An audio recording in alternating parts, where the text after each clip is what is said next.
Des fois, quand on est sur un perchoir comme ça, c'est plus difficile de faire aller son corps. Hein? Et on va faire aller notre corps ensemble. On va passer le perchoir un petit peu. Juste un petit peu. Juste un petit peu plus vite. Ok, oui, go, Coco. Tu mets-tu face aux gens? C'est toi face aux gens. Ils veulent te voir.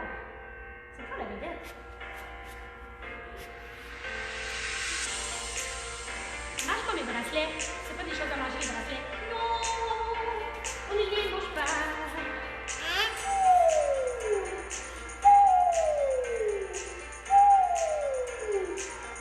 Ça, c'est ce que j'appellerais un perroquet pas motivé à danser. Tu veux pas, hein? Il veut pas. On va le remettre sur son perchoir puis on va parler. On va parler ensemble quand tout le monde peut côté. Tu d'accord? Parce qu'imaginez-vous donc. On peut baisser le son un peu. Ouais. En fait, on va vous parler de plein de choses. Hein, moi, je continue à danser comme ça. Donc, Coco, tu sais que dimanche, on a fait une publication sur notre page Facebook. Une publication qui demandait aux enfants de nous dessiner un beau lézard. Oui, un beau lézard. Donc, on a demandé aux parents de nous mettre les photos en commentaire. Faut qu'on les salue aujourd'hui. Est-ce que tu veux qu'on les salue ensemble? On va prendre ça pour un oui. Donc, voici les dessins de nos petits Picasso de dimanche. Nos Picasso de dimanche. Donc, on a Maëlie, 8 ans, qui nous a fait un beau dessin coloré. On a Félix, 7 ans. On a Miguel, 8 ans et demi.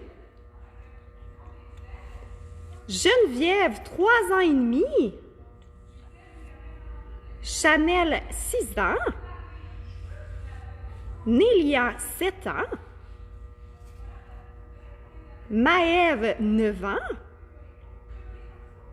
Et on en a 3 ici. Donc, on a Mathieu, 8 ans, Chelsea, 11 ans et Jessica, 33 ans.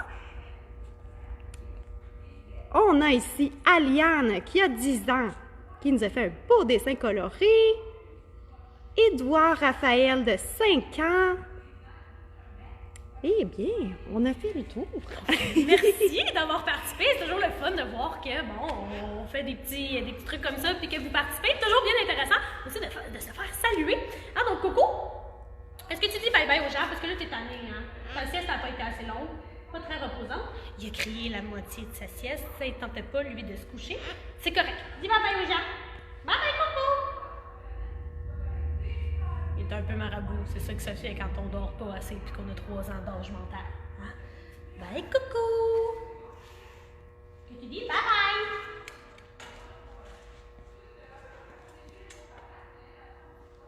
OK!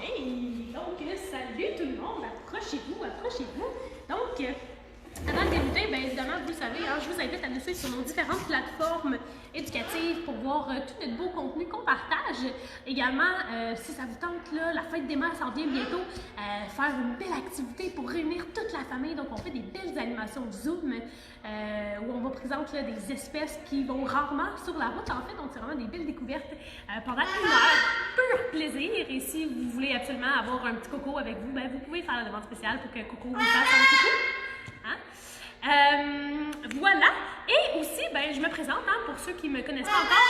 Mon nom, c'est Roxane. Donc, je suis biologiste chez Educazoo. Et aujourd'hui, j'ai le plaisir de vous présenter les dragons d'eau. Donc, les dragons d'eau qui sont des lézards. Je vous les présente tout de suite.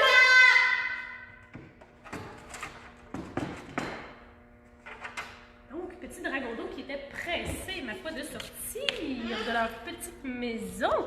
Donc, juste ici, on a la belle Billy. Et dans mes mains, on a Dragon. Donc, 2 dragons d'eau femelles. Là, avant d'aller plus loin, je veux tout de suite vous dire 2 choses. Première des choses, pendant la vidéo, vous avez des questions sur les dragons d'eau, sur les lézards en général, posez-les, ça va nous faire super plaisir d'y répondre. Si ce n'est pas en live, ce sera en commentaire. Si vous avez des salutations aussi à faire, on peut faire des petits coucous en live. Et autre chose que je voulais vous dire, je voulais qu'on regarde ensemble le nez, hein, de ces petits dragons d'eau-là. vous voyez qu'ils ont une drôle d'apparence. Ça, c'est quelque chose qui est très récurrent, en fait, chez les dragons d'eau. Ils vont souvent avoir la mâchoire du haut, pardon, qui est plus aplatie que celle du bas. Donc, celle du bas qui va être vraiment plus avancée. Et souvent, les dragons d'eau vont se blesser parce que leur environnement n'est pas adéquat pour eux. Et ils vont en garder des cicatrices, comme on le voit là sur notre belle Billy, donc des cicatrices de son ancien environnement, dans son ancienne famille. Donc, c'est des choses qui peuvent arriver. C'est pas quelque chose qui va les handicaper ou quoi que ce soit, mais ça leur donne une drôle d'apparence. C'est vraiment typique dragon d'eau, en fait, d'avoir une drôle de tronche comme ça. Hein? Donc, Billy et Drogon, qui sont deux femelles. J'ai aussi un petit mâle que je voulais vous montrer. Son nom, c'est Jacob. Et je voulais vous parler un petit peu de son histoire parce que Jacob, son histoire, elle est très spéciale. Donc, ce sera pas bien long. Je vais aller chercher. Super. Donc, le beau Jacob, juste ici. Donc, Jacob qui est un mâle, hein, donc qui est plus gros que les femelles et qui est très différent aussi au niveau anatomique. Est-ce qu'on a une question, Julie? Oui, on a Andréane qui demande est-ce qu'ils ont une couleur naturelle? Leur couleur naturelle, en fait, ça va être vert, donc vraiment pour se camoufler. Pour ce qui est des mâles, ben, comme on peut le voir ici, hein, ils ont les écailles sur la mâchoire du bas qui sont roses. Chez les femelles, si on se transporte vers Drogon et Billy juste ici, donc leurs écailles au niveau de la mâchoire inférieure, elles vont être blanches. Donc ça, c'est vraiment typique, la coloration sur la mâchoire inférieure, ça nous permet vraiment de savoir s'il s'agit d'un mâle ou d'une femelle. Pourquoi c'est le mâle qui est rose et non la femelle? Bien, c'est tout simple. Les filles, ça aime ça, le rose. Ben, le mâle a compris, je vais arborer une belle coloration rose pour séduire les femelles. Voilà, le tour est joué. Donc, c'est vraiment pour séduire les femelles, pour les attirer à lui, pour pouvoir s'accoupler. Donc, voilà, on va prendre 3 petites secondes pour faire un échange de caméra woman, puis je continue sur l'anatomie des dragons d'eau pendant ce temps. Merci Julie! Donc, l'histoire de Jacob, je vous disais tout à l'heure qu'elle était bien particulière. Hein? Si vous regardez ici, vous voyez qu'il a comme une patte qui est un peu virée à l'envers. C'est parce qu'à son arrivée, Jacob, là, il avait environ 6-8 mois, gros maximum, un tout petit bébé encore. Et il avait le poignet cassé. Parce que quand c'est des bébés, les dragons d'eau sont très fragiles. Puis si on fait une mauvaise manipulation, bien, ça peut faire en sorte justement d'avoir des conséquences comme ceci. Donc son petit poignet qui était cassé, c'est pas handicapant pour lui dans le sens où il vit très bien malgré son poignet qui s'est ressoudé à l'envers, tout simplement. Donc Jacob a à peu près triplé de taille depuis qu'on l'a. Ça fait quelques années en fait qu'on a Jacob, au moins 4 ou 5 ans. Donc là, vraiment triplé de taille, il est vraiment rendu beaucoup plus gros qu'il l'était à son arrivée. Et une autre chose qui est particulière à propos de Jacob, c'est ça ici. Hein, si on compare avec la queue des deux autres, vous voyez que ça se termine par un petit moignon noir. Ben, c'est parce que Jacob, il a perdu un bout de sa queue. Il est arrivé probablement à un moment donné où il s'est coincé quelque part et ça a fait une grosse pression au niveau de sa queue et ça a occasionné une rupture, tout simplement. Donc, la queue, elle a commencé à mourir, donc à nécroser. Elle s'est cassée. Et ça a cicatrisé en laissant un petit moignon comme ça. Donc, il a plein de petites particularités spéciales, le beau Jacob, mais il est très gentil. Un amour, ce petit dragon d'eau. Donc, si on y va avec l'anatomie du dragon d'eau. Donc, on l'a déjà dit, la couleur de base, hein, c'est le vert. Ça leur permet vraiment de se camoufler. Les mâles vont avoir des belles couleurs roses, et parfois, ils peuvent même être bleus au niveau de la gorge ici, alors que les femelles vont être plutôt blanches. On a d'autres questions, Émilie? Oui, dans le fond, Marie-Lou Desmarais voulait savoir comment ils se défendent. Ah, ben très bon moyen de défense, très bonne question. En fait, dans les moyens de défense, une des choses qui est efficace pour eux, ben, c'est de se camoufler. Hein, ce sont des lézards qui sont arboricoles. Est-ce que tu me fais de la séduction full pin? Wow! Là, c'est parce que je vous explique qu'est-ce qui se passe en ce moment. Jacob, d'habitude, il n'est pas en contact avec des femelles, il est tout seul, hein, dans son environnement à lui, parce que le but, évidemment, c'est pas de faire de la reproduction, donc nos femelles vivent ensemble, et les mâles doivent tous vivre séparés, parce que, bon, ils sont territoriaux, hein, donc le fait d'avoir levé sa petite tête comme ça, là, c'était juste pour vous montrer en fait qu'il était en train de séduire des deux petites femelles juste ici à côté. Me laisses-tu répondre à la question? Puis je te reviens. Parfait. Donc, au niveau des moyens de défense, on aurait le camouflage. Donc, ils sont tout verts. Hein, et comme je disais tout à l'heure, ils sont arboricoles. Donc, ils grimpent dans les arbres, ils se camouflent dans les feuilles, très efficaces. Deuxième moyen de défense, ils peuvent utiliser leur grande queue pour fouetter. Donc, la queue ici, quand on y touche, c'est un peu comme toucher du plastique. Donc, lorsqu'ils décident de donner des coups avec la queue, ça pince. Ça fait pas vraiment du bien, donc c'est relativement bien efficace. L'autre moyen de défense qu'ils ont, c'est que les dragons d'eau sont capables de faire le mort. Va pas trop loin, s'il te plaît. Je voudrais pas que tu te lances par terre. Tu peux rester là aussi, ça me dérange pas. Donc, je vais vous montrer le beau Jacob qui fait le mort. Donc, évidemment, dans la nature, il va le faire tout à fait naturellement. En captivité, il me connaît et sait très bien que je suis pas dangereuse pour lui du tout. Mais on a une technique, en fait, pour instaurer ce réflexe-là. Donc, la seule chose qu'on doit faire, c'est aller mettre une main comme ça sur sa tête. Donc, on vient vraiment bien entourer sa tête. Donc, un doigt entre les deux yeux, les deux autres doigts de chaque côté de sa tête. Et là, on le tourne doucement. Et là, il a fait ce que j'appelle l'agonie.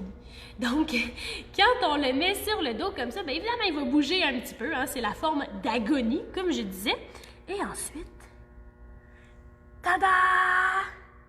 Il est mort! Évidemment, il n'est pas mort pour vrai, vous le voyez, il respire encore. Mais une chose qui est vraiment fascinante avec les dragons d'eau, c'est qu'ils ont la capacité de retenir leur souffle jusqu'à 1 heure de long. Donc, dans la nature, lorsqu'ils se sentent en danger, ils vont se mettre en position de mort comme ça et ils vont arrêter de respirer.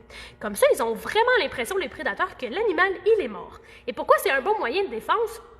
Un animal qui est carnivore va préférer chasser une proie qu'il va avoir lui-même tué pour s'assurer que c'est une proie qui est en bonne santé, plutôt que d'aller manger un animal qui est déjà mort puis qui a été laissé intact. Hein? Pourquoi un animal aurait-il été tué et laissé intact si c'est pas parce qu'il est malade? Donc, c'est vraiment une bonne technique qu'ont les lézards. En fait, beaucoup d'animaux dans le règne animal vont utiliser la technique de faire le mort comme ça pour s'en sortir. Et là, vous allez me dire, il a un œil fermé et un œil ouvert. Pourquoi il n'a pas les deux yeux fermés? Bien, c'est super simple. Comment tu fais pour valider que ton prédateur n'est plus dans les parages si tes deux yeux sont fermés? Très difficile de le faire. Si tu ouvres tes yeux soudainement puis que finalement le prédateur est encore à côté de toi, mais ton plan vient de tomber à l'eau, le prédateur sait que tu n'es pas mort. Donc, il va toujours se garder un petit œil ouvert pour valider ce qui se passe autour de lui. Et là, les copains, j'ai une question pour vous. Comment on fait pour le ramener à la vie? Est-ce qu'on lui fait le bouche à bouche? Ben non, pas du tout. On va chatouiller sa petite bedaine comme ça et ça le ramène tout bonnement à la vie. On peut y aller avec la petite question qu'on avait tout à l'heure, Émilie. Oui, bien sûr. Donc, de Linda Anctil, sont-ils toujours aussi sages? Quand ils sont jeunes, ils sont pas sages du tout. En vieillissant, ils deviennent un petit peu plus tranquilles. C'est vraiment des lézards qui vont apprécier être avec nous, donc avec lesquels on peut développer un lien. Là, ils sont en mesure de nous reconnaître. Mais quand ils sont jeunes, ils sont très, très actifs. Puis il faut dire aussi que nous, on les manipule régulièrement, hein, justement pour s'assurer qu'ils sont à l'aise avec la manipulation. Et que justement, ils ne cherchent pas à s'enfuir et donc il y a des risques de les blesser lorsqu'on les manipule. Fait que c'est sûr que ça aide. Si éventuellement, vous pensez en avoir un à la maison, à ce moment-là, ben, il faut le manipuler régulièrement, même s'il bouge beaucoup. Éventuellement, ça se calme. Ah, on peut se diriger juste ici. Mon ami Drogon a décidé que c'était le temps de faire trempette. Hein? Pourquoi on appelle ça un dragon d'eau? Eh bien, c'est super simple. Parce que c'est un lézard qui adore nager. Donc, je vais seulement ranger mon beau Jacob. On va s'occuper de Drogon. Voilà. Donc, un lézard qui adore nager. Et ils vont vraiment avoir la queue ici qui est aplatie. Parce que un des trucs qu'ils aiment faire, les lézards, les dragons d'eau, c'est de grimper au sommet des arbres. Et lorsqu'ils sentent qu'il y a un danger qui arrive, bien, ce qu'ils vont faire, c'est qu'ils vont tout simplement se laisser tomber dans l'eau et ils vont nager. Donc, la queue aplatie va vraiment servir un peu comme une nageoire chez le poisson pour pouvoir se propulser adéquatement dans l'eau. Et si on regarde ici aussi, ils ont des petites cuisses de grenouille, donc ça aide pour la propulsion. Super. Est-ce qu'on avait une autre question, Émilie? Je pense que oui. Oui, de Andréane Pellerin. Est-ce qu'ils pondent des œufs? Si oui, combien de bébés? Combien de bébés? Parfait. Donc, effectivement, Andréane, les dragons d'eau, ce sont des lézards qui sont ovipares. Donc, ils vont pondre environ là, une dizaine d'œufs au bout de quelques, 1 ou 2 mois là, environ de gestation, donc le temps que les œufs se forment dans le ventre. Ils vont ensuite les pondre dans des terriers que les femelles vont avoir elles-mêmes creusés. Puis, c'est une incubation d'environ 2 à 3 mois avant d'avoir les petits bébés qui vont éclore. Les dragons d'eau, lorsqu'ils pondent leurs œufs, ils recouvrent tout ça de terre, ils s'en vont faire leur vie ailleurs et les bébés doivent se débrouiller tout seuls lorsqu'ils sortent de leur œuf. On a une autre question. Oui, de Mireille Quintal. C'est quel bruit que ça fait? En fait, les dragons d'eau ne font pas de bruit. Donc, en fait, ils ne font pas de bruit que nous puissions entendre. C'est possible qu'ils émettent des types de bruits que notre oreille à nous n'est pas capable de capter. Mais pour ce qui est de capter les sons avec notre oreille à nous, les dragons d'eau ne font aucun bruit du tout que nous soyons en mesure d'entendre. Donc, pas de bruit.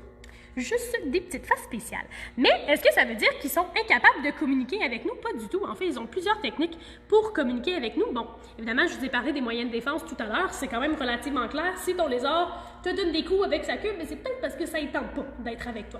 Autre chose qu'ils peuvent faire aussi, lorsque ils n'ont pas envie de venir nous voir, ils peuvent essayer de nous intimider. Et de quelle façon ils font ça, les dragons d'eau, nous intimider? Eh bien, c'est simple.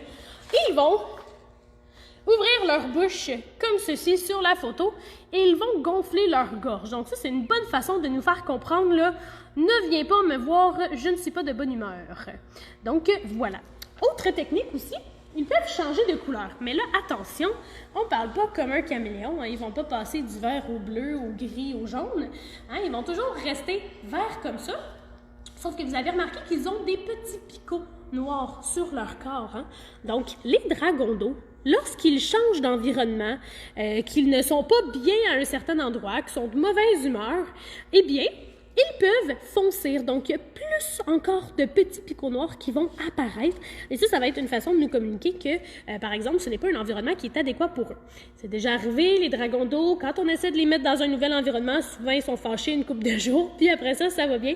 C'est vraiment le temps de s'adapter à cet environnement-là. Et là, pendant qu'on est sur la belle Drogonne, on peut s'approcher un petit peu au niveau des pattes. Donc, les pattes arrière, elles sont spéciales. Elles ont un très, très long orteil juste ici. Et c'est cet orteil-là qui nous permet de savoir que c'est un lézard qui est arboricole. Pourquoi? Parce que cet orteil-là va venir enrouler les branches. Donc, vraiment pour leur assurer une stabilité dans les arbres. Est-ce qu'il y avait d'autres questions ou bien des commentaires, Émilie? Oui, de Andréane Pellerin encore. Combien d'années ça vit? Combien d'années ça vit? Environ 10 à 15 ans. Donc, si tu es chanceuse puis que tu leur donnes de très, très bons soins, on peut facilement atteindre 15 années de coexistence avec notre ami dragon d'eau. Et là, je ne vous ai pas mentionné, mais les dragons d'eau que j'ai amenés aujourd'hui, ce sont des dragons d'eau chinois. On les retrouve en Thaïlande, au Vietnam, en Chine. Mais ce ne sont pas les seuls dragons d'eau qui existent. Il existe également les dragons d'eau australiens. Donc, je vais remettre mon ami Drogonne juste ici. Prends la pause, Drogonne. Donc, les dragons d'eau chinois australiens qui ont une beauté particulière. Donc, qui vont vraiment avoir des couleurs très, très différentes. Donc, probablement que dans l'environnement où eux, ils vivent, c'est peut-être un peu moins feuillu, un peu plus rocheux, et c'est pour ça qu'ils sont plutôt gris que vert. Et on voit vraiment très bien sur la photo la différence entre un mâle et une femelle. Je vous donne un scoop. Les lézards sur la photo ici, c'est un mâle. Pourquoi? Regardez la grande crête qu'il a juste ici. Même que je pourrais ressortir mon beau Jacob pour vous montrer. Tant qu'à avoir un vrai mâle à proximité. Donc, regardez la différence. Au niveau de la taille, déjà en partant, on voit que la femelle est beaucoup plus petite que le mâle. 2, la grosseur de la crête. le mâle va avoir des crêtes qui sont beaucoup plus grandes avec de plus longs pics que les femelles pour justement impressionner, parce que c'est donc impressionnant, une grande crête comme ça. Hein? C'est comme une belle coupe de cheveux. Donc voilà. Et on l'a dit tout à l'heure aussi, au niveau du dimorphisme, on peut regarder la couleur. Regardez, il est en séduction. Let's go! Saute pas en bas, mon ami Dragon. On va juste regérer Dragon par ici. Super. Pourquoi ne changerais-tu pas de côté? Hein? On a mis un autre beau setup juste ici. Donc, qu'est-ce que ça... On a une question? Oui. Oui, allons-y. Dans le fond, Nelia aimerait savoir si on peut les voir manger et aussi Marianne demande qu'est-ce qu'ils mangent. Ben écoute, c'est exactement là que je m'en allais, les filles. Donc, oui, on va essayer de les regarder manger. Je garantis rien, on peut pas les forcer, évidemment, comme tu sais, Nelia. Et qu'est-ce que ça mange? Un dragon d'eau? Ben, en fait, ce sont des lézards qui sont omnivores. Donc, ce que ça veut dire, c'est qu'ils mangent au minimum 3 types d'aliments différents. Donc, eux, leurs 3 types d'aliments différents, qu'est-ce que c'est? Ben, on parle de la viande, hein? Par exemple, ils pourraient manger des petits souriceaux. On parle des insectes, parce qu'ils sont insectivores, et aussi des végétaux. Donc, ils vont manger de la salade, des petits fruits, des petits légumes qu'on va leur donner. Évidemment, en nature, ils ne mangeront pas des pommes, hein? C'est pas ça qu'ils vont trouver, mais ils vont quand même se nourrir des végétaux qu'il va y avoir dans leur environnement naturel. Donc là, on va faire un test. Je ne garantis absolument rien au niveau de l'alimentation. Et si tu regardes nos vidéos depuis un bon moment, Nelia, tu le sais que qu'est-ce qu'on donne à nos amis insectivores? Ben, c'est tout simple, hein? Ce sont les vers, parce que c'est ce qu'il y a de plus simple à gérer. Essayer de gérer un criquet qui se pousse en sautant, c'est plus complexe. Donc, mon beau Jacob, je sais que tu en as eu plein ce matin, mais aurais-tu envie de manger? Oh, yeah! Un petit verre, yummy! Donc, quelques bouchées et c'est terminé! Oh, toi aussi tu le veux? Attends un peu. Attends un peu. On va t'en donner un aussi, mon ami. Voilà! Donc, la belle Dragonne qui avait faim, elle aussi. On va peut-être lui donner un plus petit verre, juste ici. Ouais, là, Jacob il est en mode repro, on va le remettre dans son petit bac. Hein? Pas habitué de côtoyer des femelles. Faut les contrôler, ces petits hommes-là. Donc, voilà, des petits verres. Toi, est-ce que tu aurais envie d'en manger, Billy? Hein? Aurais-tu envie de manger quelques petits verres? Attention pour pas tomber. Attention pour pas tomber. Si je t'en mets un là, est-ce que tu as envie de le manger? Regardez-les là. Ah, les deux sur le même. Tiens. Oh yeah! Donc ça, c'est une chose qui est très importante. En fait, quand on en a deux dans un même environnement, il faut s'assurer de les nourrir séparément. Ils ont déjà eu leur ration de nourriture tout à l'heure, c'est pour ça que là, c'est un peu moins grave. Mais il faut s'assurer vraiment de les nourrir séparément pour que chacun ait sa ration de verre, puis que ce ne soit pas tout un seul qui mange ce qu'il y a à manger. Hein, donc, on va y aller avec petit verre. Tu veux-tu lui? Ah ben non, c'est ton ami qui l'a pris, tant pis. Pip, elle a été plus vite que toi. Ah, elle a encore été plus vite, excuse-moi. Toi, t'en as eu un gros, hein, c'est correct. Donc voilà pour l'alimentation chez les dragons d'eau. OK! Donc si on regarde au niveau de l'anatomie, bon, on a déjà parlé de la bouche, hein, la bouche, comme on voit chez mon ami Billy ici, qui est magané un petit peu, là, ben c'est assez typique chez les dragons d'eau, en fait, lorsqu'ils n'ont pas un bon environnement, un bon habitat, ça peut arriver qu'ils vont se blesser. Billy, c'est une cicatrice de ses anciennes familles avant nous, donc ça va rester marqué. Le fait d'avoir la mâchoire supérieure qui est un petit peu plus reculée, en fait, que la mâchoire inférieure. Donc, c'est quelque chose qui peut arriver. Et évidemment, ça reste marqué. Mais c'est pourquoi c'est super important, en fait, d'avoir un bon habitat pour eux. Autre chose qu'on regarde au niveau de l'anatomie. Regardons les yeux. La pupille, elle est de quelle forme? Elle est ronde. Donc, ce n'est pas une pupille en ligne qui est ovale comme les chats, par exemple. Qu'est-ce que ça signifie, une grande pupille comme ça? Ça signifie que c'est un animal qui est diurne. Il va être actif pendant la journée et c'est la nuit qu'il va se reposer, qu'il va faire dodo. Autre chose, si je vous parle du troisième œil, est-ce que ça vous dit quelque chose? Et là, c'est pas une histoire de psychédélie ou quoi que ce soit, en fait, c'est que les lézards, surtout dans la famille des agamidés, des iguanes, avaient autrefois, semble-t-il, un troisième œil qui se situait sur le dessus de la tête. Et ce troisième œil-là avait des fonctions soit au niveau de la chaleur, de la thermorégulation, soit au niveau de la sécrétion d'hormones, ou encore pour faire la distinction entre la noirceur et la clarté. Évidemment, ce n'est plus le cas aujourd'hui. C'est un vestige qu'on appelle, mais on le voit juste ici, l'espèce de petite écaille étrange qui est comme jaune, hein, qui dérape un petit peu, là, qui ne fit pas du tout avec les autres écailles. Ben ça, c'est l'œil pinéal, qu'on appelle aussi le troisième œil. Maintenant, il n'a plus du tout de fonction, mais il fut un temps où ça en avait une. Est-ce qu'on avait une question, Émilie? Oui, justement, concernant un peu son physique. Oui. Donc, Sophie Ducharme demande, a-t-il des oreilles? A-t-il des oreilles? Oui! Mon Dieu, mais pitch-toi pas dessus, Dragon. Sois calme, sois calme. On peut regarder sur mon ami Billy ici. Donc, normalement, là, je pointe bien. Juste ici, on voit le tympan. Donc, on appelle ça une oreille moyenne. Donc, ça va vraiment permettre d'aller capter les sons qui sont très près, les vibrations. Donc, évidemment, les dragons d'eau n'entendent pas les choses comme nous, on entend. Hein, ils ne vont pas être en mesure de capter les sons de la même façon que nous, mais c'est relativement suffisant pour être en mesure de savoir si, par exemple, un prédateur se trouve à proximité. Donc, oui, des petites oreilles. Ils possèdent également des dents. Hein, des petites dents pointues qui sont moyen agréables si on se fait croquer. Mais c'est vraiment rare, en fait, que les dragons d'eau vont mordre, qu'ils vont se servir de leurs dents, puisqu'ils ont plein d'autres moyens de défense. On l'a dit tout à l'heure, ils se camouflent, ils se servent de leur queue pour fouetter, ils peuvent se sauver en nageant dans l'eau, ils font le mort. Donc, plein de super techniques pour se protéger. Donc, pas besoin d'utiliser les dents. OK, super. Est-ce qu'on avait d'autres questions, Émilie? Oui, Nelia se demande si on peut lui apprendre des tours. Ben écoute, Nélia, tu pourrais essayer avec des petites gâteries. Peut-être qu'il réussirait à apprendre des tours, mais je te dirais que généralement, chez les reptiles, c'est un petit peu plus complexe de leur apprendre à faire des tours. Pas parce qu'ils sont moins intelligents que les mammifères, c'est juste qu'ils ont une intelligence qui est plus instinctive, qui est différente un petit peu. Donc, tu pourrais essayer. Avec des gâteries, peut-être que tu pourrais réussir. Mais je te dirais qu'il faudrait pas trop que tu comptes dessus. Tu as plus de chances d'apprendre à faire des tours à un petit rat, mettons, qu'à des dragons. Donc, voilà. Pour terminer la capsule, il n'y a pas d'autres questions, hein? Francis Smith-Larrivée se demandait combien ça coûte. Combien ça coûte? Oh, polaille! Ça, c'est une très bonne question. Je te dirais que, précisément, le prix du dragon d'eau, je ne le sais pas, dans le sens où nous, on n'achète pas nos animaux. Hein, c'est vraiment des rescues, donc des gens qui vont nous les donner.